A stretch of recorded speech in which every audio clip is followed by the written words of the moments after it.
Group 4 விடைத்தாள் பெட்டிகள் பிரிக்கப்பட்டதாக வெளியான தகவலை டிஎன்பிஎஸ்சி மறுத்துள்ளது.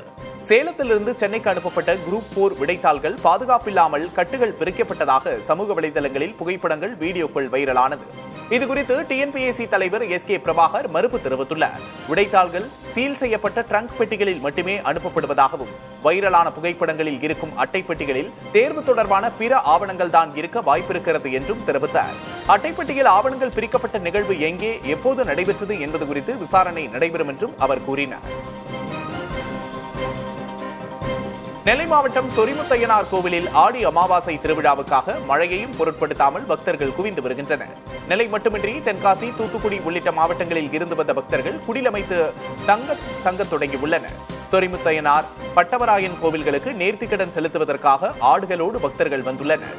26ஆம் தேதி வரை வனப்பகுதியில் தங்க அனுமதி வழங்கப்பட்டுள்ளது. முன்னெச்சரிக்கையாக 600 காவலர்கள், 200க்கும் அதிகமான வனத்துறையினர் பாதுகாப்பு பணியில் ஈடுபட்டுள்ளனர். 24, 25ஆம் தேதிகளில் நடைபெறும் பூக்குழி விழாவுக்காக பக்தர்கள் விரதமிருந்து வழிபட்டு வருகின்றனர். மேற்கு தொடர்ச்சி மலைப்பகுதியில் பெய்து வரும் தொடர் கனமழையால் குற்றாலத்தில் ஐந்தருவி, பழைய குற்றால அருவி மற்றும் மெயின் அருவியில் நீர்வரத்து அதிகரித்து காணப்படுகிறது. இதனால் பாதுகாப்பு முன்னெச்சரிக்கை நடவடிக்கையாக 4வது நாளாக சுற்றுலா பயணிகள் குளிக்க தடை விதிக்கப்பட்டுள்ளது. சிற்றருவி, புலியருவி ஆகிய இடங்களில் சுற்றுலா பயணிகள் குளிக்க அனுமதி அளிக்கப்பட்டுள்ளது.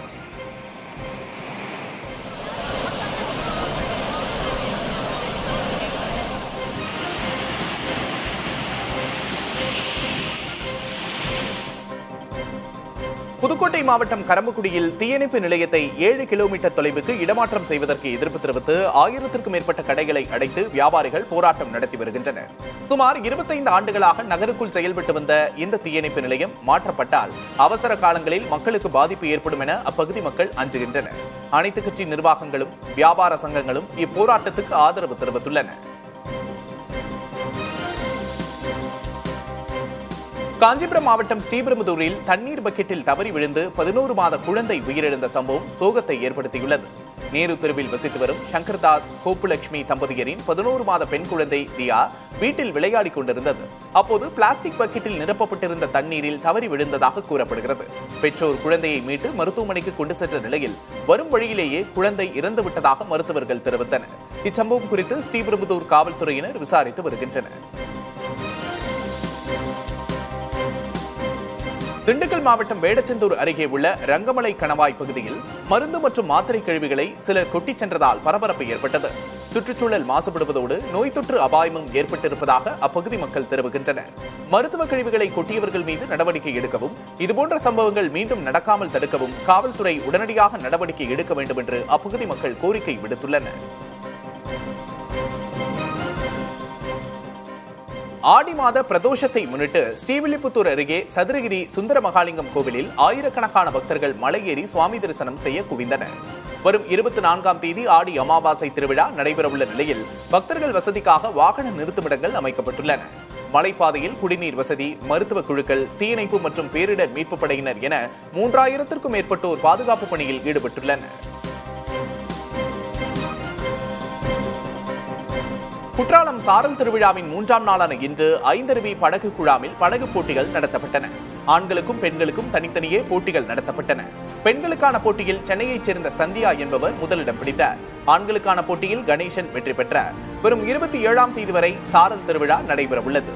ஒவ்வொரு நாளும் ஒவ்வொரு விதமாக போட்டிகள் நடத்தப்பட்டு சுற்றுலா பயணிகள் ஈர்க்கப்பட்டு வருகின்றனர்.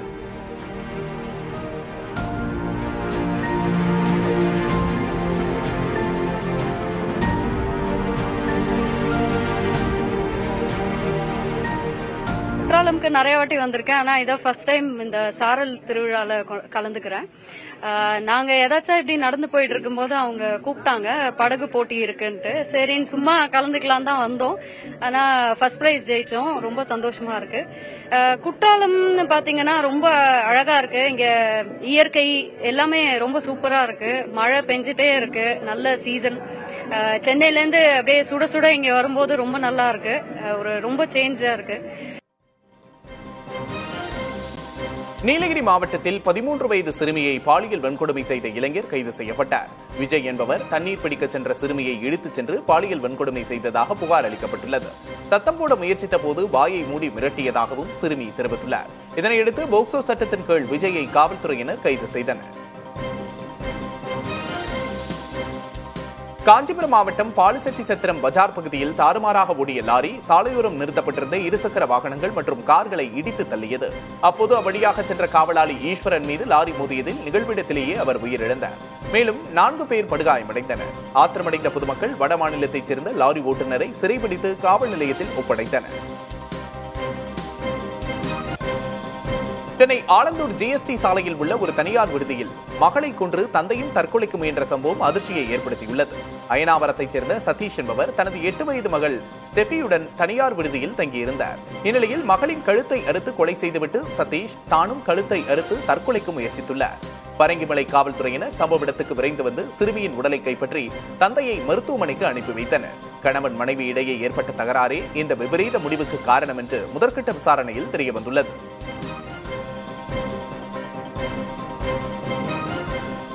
உளுந்தூர்பேட்டை அருகே உள்ள பரிக்கல் கிராமத்தில் புதிதாக கட்டப்பட்ட ரேஷன் கடையில் தரமற்ற முறையில் அரிசி, சர்க்கரை வழங்குவதாக கூறி கிராம மக்கள் சாலை மறியலில் ஈடுபட்டனர். கடையின் தரைப்பகுதியில் ஈரம் கசிந்து உணவுப் பொருட்கள் அழுகி புழுக்கள் வந்ததால் ஆத்திரமடைந்த மக்கள் அரிசி மற்றும் சர்க்கரையை சாலையில் கொட்டி போராட்டம் நடத்தினர். தரமான பொருட்கள் வழங்கப்படும் என அதிகாரிகள் உறுதியளித்த பின்னர் போராட்டம் கைவிடப்பட்டது.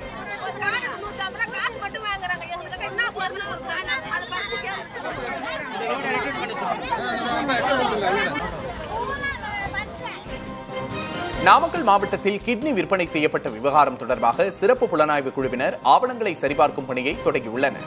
பள்ளிப்பாளையம், குமாரபாளையம் பகுதிகளில் வறுமையில் வாடும் விசைத்தறி தொழிலாளர்களுக்கு ஆசை வார்த்தை கூறி புரோக்கர்கள் சிறுநீரகங்களை விற்பனை செய்ததாக புகார் எழுந்துள்ளது. இதனையடுத்து மருத்துவத்துறை அமைச்சர் மா சுப்பிரமணியன் உத்தரவின்படி டாக்டர் வினித் IAS தலைமையில் அமைக்கப்பட்ட சிறப்பு புலனாய்வு குழு விசாரணை நடத்தி வருகின்றது. திருச்செங்கோடு வருவாய் கோட்டாட்சியர் அலுவலகத்தில் ஆவண சரிபார்ப்பு பணிகளை அக்குழுவினர் தொடங்கியுள்ளனர். தென்காசி மாவட்டத்தில் கடந்தை குளவிகள் கொட்டி 2 பேர் உயிரிழந்த நிலையில் குளவிகளை அழிக்கும் முயற்சியில் தீயணைப்புத் துறையினர் ஈடுபட்டனர். சீவநல்லூர் கோவிலில் கடந்தை குளவிகளால் அப்பகுதி மக்களிடையே அச்சம் நிலவி வருகிறது. மீண்டும் தென்பட்ட குளவிகளை அழிக்க தீயணைப்பு வீரர்கள் முயன்றனர். தென்னை மரத்தில் இருந்த ஓட்டைகளை அடைத்த தீயணைப்புத் துறையினர் மீண்டும் கடந்தை குளவிகள் வந்தால் மரத்தையே அப்புறப்படுத்தவும் திட்டமிட்டுள்ளனர்.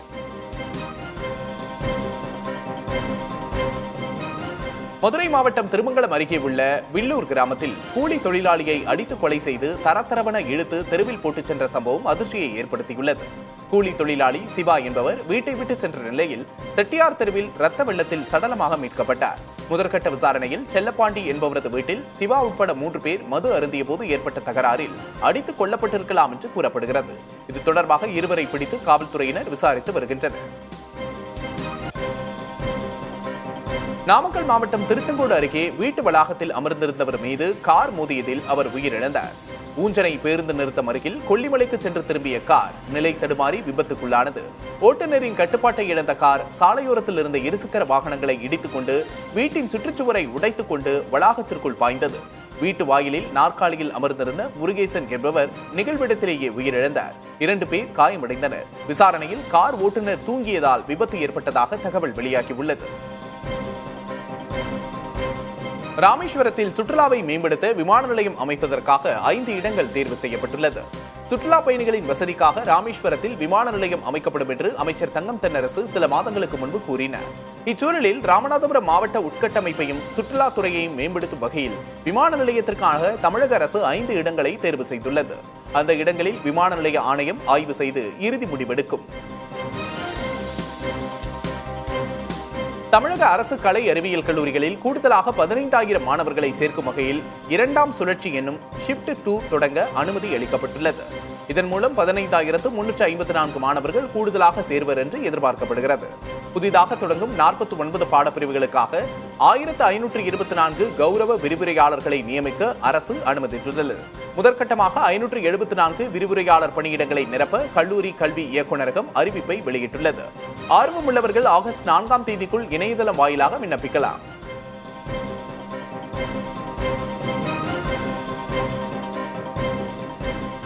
திமுகவின் ஓரணியில் தமிழ்நாடு உறுப்பினர் சேர்க்கையின் போது ஆதார் விவரங்கள் வாங்கப்படவில்லை என்று நீதிமன்றத்தில் திமுக முறையீடு செய்துள்ளது.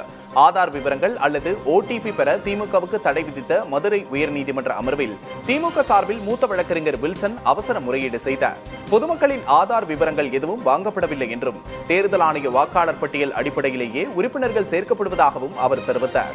அதிமுகவினர் தவறான தகவலை அளித்து உத்தரவு பெற்றதால் உறுப்பினர் சேர்க்கை பணி மொத்தமாக நிறுத்தப்பட்டிருப்பதாகவும் வழக்கை அவசரமாக விசாரிக்க வேண்டும் என்றும் கூறினார்.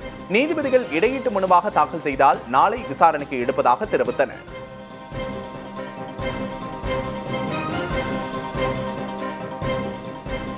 நாகை, கள்ளக்குறிச்சி, ஆண்டிப்பட்டி, சீர்காழி ஆகிய இடங்களில் தமிழ்நாடு சத்துணவு மற்றும் அங்கன்வாடி ஓய்வூதியர் சங்கத்தினர் நூதன ஆர்ப்பாட்டத்தில் ஈடுபட்டனர். கருப்பு முக்காடு அணிந்து ஒப்பாரி வைத்து அவர்கள் கோரிக்கைகளை வலியுறுத்தினர். வருவாய் கிராம உதவியாளர்களுக்கு இணையான ஓய்வூதியம், சிறப்பு பென்ஷன், அகவிலைப்படியின் 6750 ரூபாய் ஓய்வூதியம் வழங்க வேண்டும் உள்ளிட்ட கோரிக்கைகளை அவர்கள் வலியுறுத்தினர்.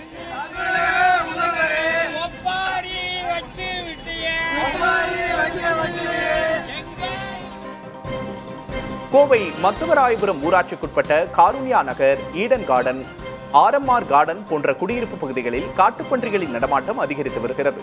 இரவு நேரங்களில் உணவு தேடி வரும் பன்றிகள் பகலிலும் குடியிருப்பு பகுதிகளில் உலா வருவதாக கூறப்படுகிறது. இதனால் குழந்தைகள் மற்றும் முதியோர் வெளியே வர அச்சத்தில் உள்ளனர். காட்டுப்பன்றிகளின் நடமாட்டத்தை கட்டுப்படுத்த வனத்துறையினர் உரிய நடவடிக்கை எடுக்க வேண்டும் என்று அப்பகுதிவாசிகள் கோரிக்கை விடுத்துள்ளனர்.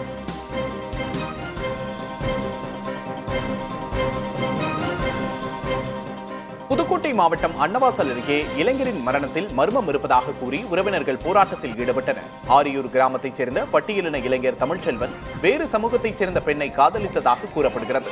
அந்த பெண்ணுக்கு திருமணம் நிச்சயமான நிலையில் தமிழ்ச்செல்வனை சில முக்கியஸ்தர்கள் மிரட்டி அடித்ததாக கூறப்படுகிறது.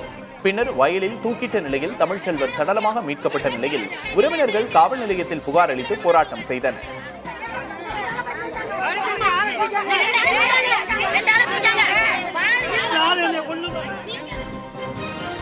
கொடைக்கானலில் உள்ள குணா குகை சுற்றுலா தலம் பகுதியில் குரங்கு கூட்டம் சுற்றுலா பயணிகளின் கைப்பைகளை பறித்துச் செல்வது தொடர்கதையாகியுள்ளது.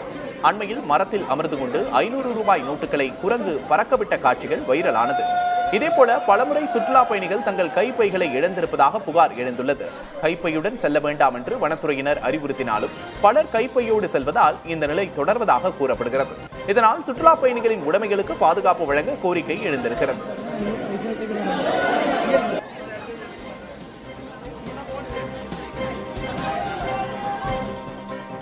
திருவாரூர் மாவட்டம் மன்னார்குடி வட்ட லாரி உரிமையாளர்கள் வேலை நிறுத்தம் வாபஸ் பெறப்பட்டது. நெல் மூட்டைகளுக்கான வாடகை உயர்வு கோரி கடந்த ஒரு வாரமாக வேலை நிறுத்தத்தில் ஈடுபட்டிருந்தனர். இதனால் நேரடி நெல் கொள்முதல் நிலையங்களில் 4 லட்சத்திற்கும் மேற்பட்ட நெல் மூட்டைகள் தேங்கின. இந்த நிலையில் அமைச்சர் TRB ராஜா பேச்சுவார்த்தை நடத்தி விரைவில் வாடகை உயர்வுக்காக நடவடிக்கை எடுக்கப்படும் என்று உத்தரவாதம் அளித்ததை அடுத்து லாரி உரிமையாளர்கள் போராட்டத்தை கைவிட்டனர். தற்போது நெல் மூட்டைகள் அரவை பணிக்காக அனுப்பி வைக்கப்பட்டு வருகின்றன. சேலம் மாவட்டம் ஓமலூர் வட்டாரத்தில் கடந்த 10 நாட்களாக பெய்து வரும் கனமழையால் நாட்டு அத்தி மற்றும் ஹைபிரிட் அத்திக்காய்கள் சேதமடைந்து வருகின்றன. வழக்கமாக ஆண்டுக்கு 4 முறை மகசூல் தரும் நாட்டு அத்திக்காய் இந்த முறை அதிக காய்ப்பு கொடுத்திருந்தாலும் தொடர் மழையால் காய்கள் அழுகியும் வெடித்தும் வீணாகி வருகின்றன. இதனால் விவசாயிகள் பெரும் வருவாய் இழப்பை சந்தித்துள்ளனர். பாதிப்புகளை ஆய்வு செய்து வருவதாக தோட்டக்கலைத்துறை அதிகாரிகள் தெரிவித்துள்ளனர். விருதுநகர் மாவட்டம் ஸ்ரீவில்லிபுத்தூர் அருகே நெடுங்குளம் கிராமத்தைச் சேர்ந்த தொழிலாளி தேங்காய் பறிக்கும் போது ஏற்பட்ட விபத்தில் உயிரிழந்தார். சீனிவாசன் என்ற தொழிலாளி துரட்டி மூலம் தேங்காய் பறித்துக் கொண்டிருந்தார். அப்போது எதிர்பாராத விதமாக துரட்டி முனையில் இருந்த அரிவாள் கழுத்தில் விழுந்து சம்பவ இடத்திலேயே பரிதாபமாக உயிரிழந்தார். செங்கல்பட்டில் CNG எரிபொருள் நிலையம் அமைக்க கோரி ஆட்டோ ஓட்டுநர்கள் ஆட்சியரிடம் நேரில் மனு அளித்தனர். நகரில் சுமார் 1000 ஆட்டோக்கள் CNG எரிபொருளில் இயங்குவதாகவும் இவற்றுக்கான எரிபொருள் நிரப்பும் நிலையம் செங்கல்பட்டு புறவழிச்சாலையில் ஒன்று மட்டுமே உள்ளதாகவும் ஆட்டோ ஓட்டுநர்கள் கூறுகிறார்கள். அங்கும் குறைந்தழுத்த மின்சாரத்தால் எரிபொருள் நிரப்ப முடியாத சூழல் உள்ளதால் படாலம், மறைமலை நகர், தாம்பரம் உள்ளிட்ட இடங்களுக்கு செல்ல வேண்டியிருப்பதாகவும் இதனால் மேலும் பொருட்செலவு ஏற்படுவதாகவும் தெரிவிக்கிறார்கள். தேனி மாவட்டம் ஆண்டிப்பட்டி பகுதியில் வாட்டர் ஆப்பிள் எனப்படும் நீர்க்குமிழி பழங்களின் சீசன் தொடங்கியுள்ளது. வாட்டர் ஆப்பிள் பழங்கள் நல்ல விளைச்சல் கண்டிருப்பதாக கூறும் விவசாயிகள் 1 கிலோ 100 ரூபாய், 110 ரூபாய் வரை விற்பனையாவதாக கூறுகின்றனர். ஆண்டிப்பட்டி நகர் பகுதியில் உள்ள சாலையோர கடைகளில் இந்த வாட்டர் ஆப்பிள் எனப்படும் நீர்க்குமிழி பழங்களின் விற்பனை தொடர்ந்து அதிகரித்து வருகிறது.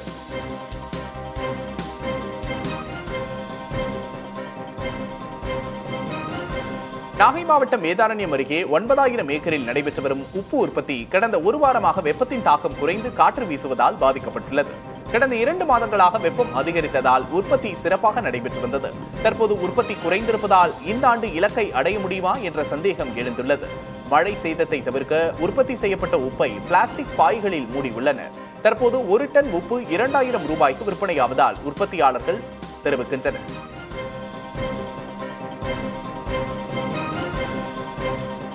சென்னை கொளத்தூரில் உள்ள வீட்டில் அழுகிய நிலையில் பெண் சடலம் மீட்கப்பட்டுள்ளது. தனமால் நகரில் சரஸ்வதி என்பவர் வாடகை வீட்டில் வசித்து வந்துள்ளார். லாரி ஓட்டுநரான அவரது கணவர் கணேசமூர்த்தி 2 நாட்களாக போனில் தொடர்பு கொள்ள முடியாததால் நண்பரை அணுகி பார்த்தபோது வீட்டில் துர்நாற்றம் வீசியுள்ளது. தகவலின் பேரில் வந்த கொளத்தூர் காவல்துறையினர் வீட்டின் பூட்டை உடைத்து உள்ளே சென்று பார்த்தபோது சரஸ்வதி சடலமாக கிடந்துள்ளார். காவல்துறையினர் உடலை மீட்டு விசாரித்து வருகின்றனர்.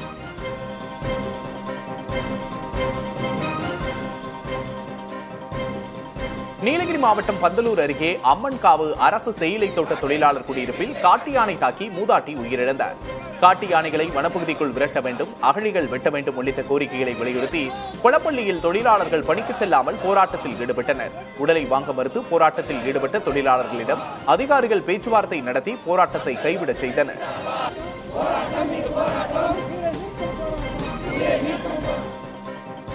ராணிப்பேட்டை மாவட்ட திமுக செயலாளரும் கைத்தறி மற்றும் துணிநூல் துறை அமைச்சருமான ஆர் காந்தி உடல்நலக்குறைவு காரணமாக கடந்த வியாழக்கிழமை வேலூர் தனியார் மருத்துவமனையில் அனுமதிக்கப்பட்டார். அங்கு அவருக்கு சிறிய அறுவை சிகிச்சை மேற்கொள்ளப்பட்டதாக கூறப்படுகிறது. 5 நாட்கள் சிகிச்சைக்கு பிறகு அமைச்சர் காந்தி மருத்துவமனையிலிருந்து டிஸ்சார்ஜ் செய்யப்பட்டு வீடு திரும்பியுள்ளார்.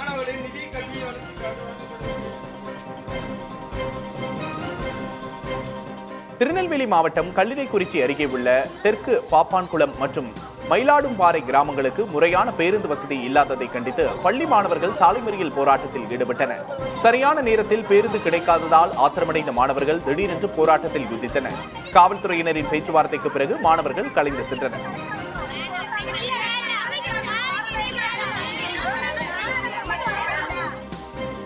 காஞ்சிபுரம் மாவட்டத்தில் பெய்து வந்த தொடர் மழையின் காரணமாக பட்டாம்பூச்சிகளின் வருகை அதிகரித்துள்ளது.